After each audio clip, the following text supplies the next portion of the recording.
but we can lock you in to the equivalent of the old rates on this new leadership program if you want to go ahead and finalize in the next 6 weeks.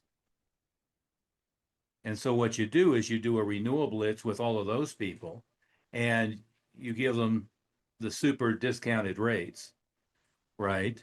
Now, that doesn't mean you're not going to bump their tuition. So if they're currently paying 150, maybe you bump it to 250, right? Just, don't do the double probably, but you do something reasonable where you lock them in.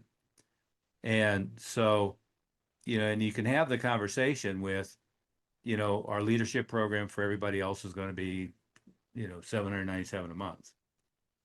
For you, since you've been a longtime loyal student, we'll grandfather you in and we'll essentially give you, the rates equivalent to what you were paying, already.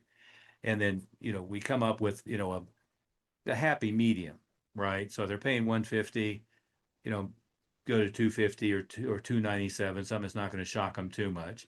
But then you just lock them in for whatever it's going to be, 4 years, right? See, your goal is to have a 300 student value, and that means we've got to have people paying more than that if we have anybody paying less than that. Yeah. Well, and 297 might be the right number for it then, Matt Smith, or 397 and 297. Well, even if he had some of the older ones that were on the lower price, if he had a 250 and a 350, that would be a 300 average. Yeah.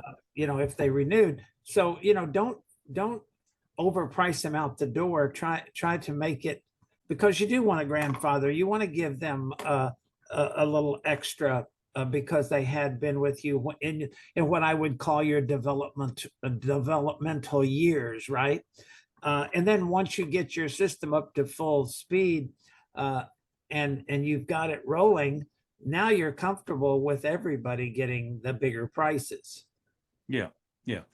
But that gives you kind of the best of both worlds, and it doesn't chew up any time trying to do two steps with them, right? And the logic is really easy because you're dramatically raising the tuition for everybody, but since they've been there and are loyal, you'll lock them in at the lower rates.